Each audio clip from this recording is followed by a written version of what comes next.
옛날 어느 작은 마을에는 끊임없이 일을 해야 하는 농부들이 많았습니다. 그들은 아침부터 저녁까지 들판에서 나무를 심고 작물을 수확하며 항상 피로에 시달렸습니다. 마을에는 할머니라고 불리는 한 지혜로운 노인이 살고 있었고, 그녀는 오랫동안 축적된 전통적인 유법, 지식을 가지고 사람들을 도우며 살았습니다. 어느 날 농부들은 할머니에게 찾아가 피로를 덜 수 있는 방법을 물었습니다. 할머니는 조용히 미소 지으며 자기의 작은 찻잔장에 걸린 오래된 차 주머니를 꺼내 보였습니다. 그리고 차 주머니를 열어 꿀과 생강 조각을 꺼내며 말했습니다. 이것이 바로 너희의 피로를 날려버릴 비밀이지. 할머니는 농부들에게 꿀과 생강 차를 끓이는 법을 세세하게 설명해 주었습니다. 뜨거운 물에 신선한 생강 조각을 넣고 천천히 끓이며 향긋한 향이 날 때까지 기다렸다가 불을 끄고 꿀을 듬뿍 넣어주는 것이었습니다. 이 차는 하루의 피로를 풀어주고 몸에 활력을 불어넣는다고 하였습니다. 농부들은 집으로 돌아가 할머니가 알려준 대로 차를 만들어 마셨습니다. 그 결과는 놀라웠습니다. 피로감은 사라지고 무거웠던 몸은 가벼워졌으며 정신이 번쩍 뜨이는 기분이었습니다. 날이 갈수록 그들은 더욱 활기를 찾았고 일하는 시간이 더욱 즐거워졌습니다. 그 비법은 곧 마을 전체에 퍼지게 되었고, 할머니의 꿀과 생강차는 마을 사람들의 일상적인 습관 중 하나가 되었습니다. 심심치 않은 피로감이 느껴질 때마다 주민들은 할머니의 비법에 따라 차를 끓여 마셨고, 그 덕에 마을은 언제나 활기가 넘쳤습니다. 식재료로서의 꿀과 생강은 그 자체로도 각각 효과가 뛰어났습니다. 꿀은 천연 당류로 신체에 빠르게 에너지를 제공하며 면역력을 증진시키는 효능이 있었습니다. 한편 생강은 혈액순환을 촉진하고 소화 기능을 도와주며 몸의 따뜻한 체온을 유지시켰습니다. 이런 것들이 조화를 이루면서 마을 사람들의 피로를 효과적으로 풀어주었습니다. 이 이야기는 꿀과 생강차가 단순히 음료 이상의 마을 사람들을 하나로 묶어주는 문화이자 전통이 된 과정을 보여주는 소중한 기록으로 남았습니다. 할머니의 지혜로움과 자연의 힘이 결합되어 만들어진 이 흥미진진한 이야기는 세대를 거듭하며 전해졌고, 이제는 현대인들에게까지도 그 유용한 가치로 다가가고 있습니다.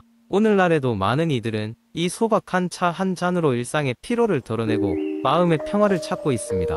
두 번째 이야기. 오랜만에 운동을 시작한 지민은 점점 몸의 변화를 느끼기 시작했다. 처음에는 단순히 살을 빼고 싶다는 생각에서 시작된 운동이었지만 점차 운동의 매력에 빠져들게 되었고, 다양한 루틴을 시도하면서 자신의 한계를 시험해 보기도 했다. 하지만 어느 날 강도 높은 운동 후에 심한 근육통을 경험하게 되면서 지민은 운동 후 관리의 중요성을 체감하게 되었다. 인터넷과 많은 자료를 통해 운동 후 근육 회복을 돕는 방법들에 대해 알아보던 지민은 스트레칭이 얼마나 중요한지 깨닫게 되었다. 그 중에서도 특히 효과적이라고 느낀 몇 가지 스트레칭 방법을 직접 시도해보고 그 경험담을 여러 모임에서 이야기하기 시작했다. 먼저 지민은 스탠딩 햄스트링 스트레치를 소개했다. 이는 엉덩이와 허벅지 뒷부분을 늘려주는 자세로 의자를 사용하면 더욱 쉽게 할 수 있었고, 허리를 굽히면서 다리 뒤쪽의 긴장감을 풀어주는 효과가 있었다. 평소에 종아리와 허벅지가 뻣뻣하다고 느꼈던 지민에게 이는 큰 도움이 되었다. 다음으로 지민은 스핑크스 스트레치를 설명했다. 이는 요가에서 많이 사용되는 자세로 엎드린 상태에서 상체를 들어 올려 복근과 가슴 근육을 부드럽게 늘려줄 수 있었다.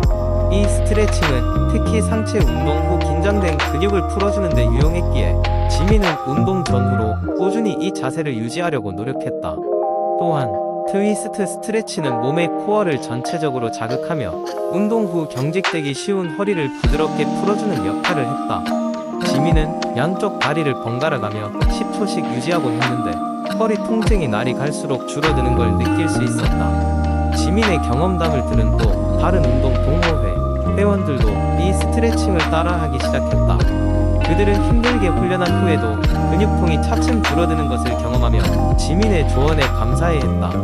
돌아오는 동호회 모임에서는 각자 스트레칭 전후의 근육 상태, 변화에 대한 다양한 이야기를 나누며 서로의 경험을 공유했다. 결국 지민은 단순히 스트레칭을 넘어 건강한 운동 습관을 기르기 위해 어떻게 해야 하는지에 대한 깊은 고민을 하게 되었고, 이는 자연스레 운동 후 스트레칭의 장점을 사람들에게 열심히 알리게 되는 계기가 되었다. 그녀는 이 과정을 통해 운동 그 자체로도 중요하지만 이를 둘러싼 다양한 관리 방법 역시 무시할 수 없음을 깨닫게 되었다. 이렇게 지민의 길고 긴 근육 회복에 대한 여정은 스트레칭 하나로 시작되어 건강한 삶을 지속하기 위한 탄탄한 밑거름이 되었다.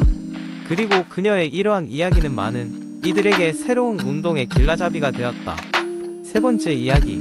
아침 햇살이 창을 비집고 방 안으로 들어올 때 김민수는 침대에서 미적거리며 일어섰다. 그는 하루를 시작할 생각만으로도 약간의 부담감을 느꼈다. 현대 사회에서 대부분의 사람들처럼 민수 역시 일상 속 스트레스에 시달리고 있었다. 그는 오늘도 평화롭고 차분한 하루를 보내고 싶은 마음뿐이었다. 그래서 그는 최근에 얻은 스트레스를 줄이는 5가지 방법을 시도하기로 마음먹었다. 첫 번째 방법은 명상과 깊은 호흡이었다. 민수는 침대 옆에 앉아 잠시 눈을 감고 천천히 숨을 들이쉬고 내쉬기 시작했다. 처음엔 어색했지만 몇 번의 호흡 후 점차 마음이 안정되기 시작했다. 10분 정도의 짧은 명상이었지만 일상에서 어수선했던 생각들이 하나 둘 정리되는 기분이었다. 그는 명상의 힘을 새삼 실감할 수 있었다. 두 번째 방법은 규칙적인 운동이었다. 그는 평소 앉아있는 시간이 많았기 때문에 요즘 운동의 필요성을 실감하고 있었다. 민수는 쉽고 간단히 시작할 수 있는 요가 강좌를 유튜브에서 따라해보기로 했다. 처음에는 자세가 어색하고 균형 잡기가 힘들었지만 점차 동작에 익숙해지면서 흘러나오는 땀과 함께 체내 스트레스가 증발하는 기분이 들었다. 민수는 몸뿐만 아니라 마음도 가벼워지는 느낌을 받을 수 있었다. 세 번째 방법은 일기 쓰기였다. 민수는 하루를 마무리하며 오늘 겪었던 작은 사건과 느낌들을 적어나갔다. 처음엔 뭔가 어색했지만 점차 자신의 생각과 감정을 글로 표현하는 것이 치유적임을 깨달았다. 특히 어려운 일을 겪었을 때 자기 자신에게 솔직해지는 방법을 알게 되었고 이는 스트레스 해소에 큰 도움이 되었다. 네 번째로 민수는 자연과의 접촉을 늘리기로 했다. 주말에는 도시의 아파트 단지를 벗어나 근처의 공원이나 산책로를 거닐며 자연의 소리와 향기를 만끽했다. 자연은 그에게 평온과 위로를 주었고 복잡했던 생각들이 쉽게 사라졌다. 민수는 자연 속에서 보내는 시간이 자신에게 얼마나 큰 힘이 되는지 다시금 느낄 수 있었다. 마지막으로 5번째 방법은 감사일기 쓰기였다. 매일 자기 전에 그날 있었던 긍정적인 일이나 사람들에 대해 감사한 점을 3가지 적어보았다. 작은 것들에 감사하는 법을 배우게 되면서 어느새 민수의 마인드는 긍정적으로 변화하기 시작했다. 마음이 따뜻해짐을 느끼며 민수는 일상에 대한 스트레스가 눈에 띄게 줄어듦을 실감했다.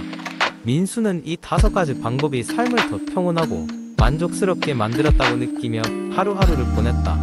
그는 일상이 주는 스트레스에서 더 이상 도망치지 않고 이와 함께 어떻게 조화롭게 살아갈지를 배웠던 것이다. 이 작은 변화들이 삶 전반에 걸쳐 긍정적인 영향을 미친다는 것을 민수는 깊이 깨달았다.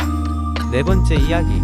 옛날 옛적 몸과 마음이 건강해야 진정한 행복을 느낄 수 있다고 믿던 한 나라에 사는 사람들이 있었습니다. 그곳은 매일매일 많은 이들이 더 나은 건강을 위해 무엇을 먹어야 하는지 궁금해하는 시대로 면역력을 어떻게 강화할 수 있을지에 대해 끊임없이 연구가 이루어졌습니다.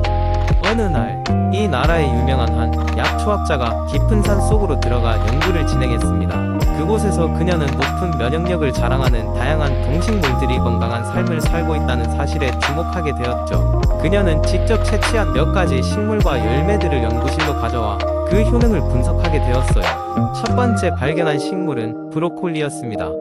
브로콜리는 수많은 항산화 물질과 비타민C가 풍부하여 체내 나쁜 독소를 제거하고 면역 체계를 강화시켜 준다고 합니다. 그녀의 기록에 따르면 꾸준히 섭취할 경우 만병통치약이 될 수 있겠다 여겨질 정도였습니다. 두 번째로는 마늘이었습니다. 알이 찰지고 향이 진한 마늘은 강력한 항균, 항바이러스 효과를 가지고 있어 감기나 다양한 질병으로부터 몸을 보호하는 데 큰 힘이 되어 주었습니다. 세 번째는 아보카도였습니다. 이 숲의 버터가 불리는 열매는 고도 불포화 지방산이 많아 콜레스테롤 수치를 낮춰주고 염증을 완화하여 심혈관 건강까지 챙길 수 있다고 하니 과연 이 열매의 인기가 날로 늘어가는 것도 무리가 아니었습니다. 네 번째부터 10번째까지 그녀가 연구한 슈퍼푸드는 각각 살펴보자면 다음과 같았습니다. 네 번째는 강황, 5번째는 생강으로 둘 다 강력한 항염 효과로 유명했습니다. 6번째는 연어로 오메가-3 지방산이 풍부하여 면역 세포들의 연동을 도와주었습니다. 7번째는 시금치, 8번째는 녹차였습니다. 이 둘은 항산화제가 많아 면역계 회복에 큰 도움을 주어 각양각색의 질병을 예방하는 데 탁월했습니다. 9번째는 베리류였으며 이런 작은 열매들은 비타민C와 다양한 항산화제 덩어리라 불렸습니다. 마지막으로 10번째 슈퍼푸드는 요거트였습니다.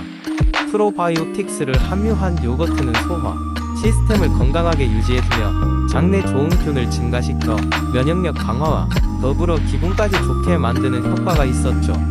이렇게 그녀가 정성스럽게 연구를 마치고 발표한 슈퍼푸드 10가지는 온 나라에 퍼져 사람들에게 많은 사랑을 받게 되었습니다. 사람들은 그녀의 연구 덕분에 더 이상 병에 대해 두려워하지 않고 매일 차린 식탁에서 건강을 느끼며 행복한 삶을 즐길 수 있었답니다.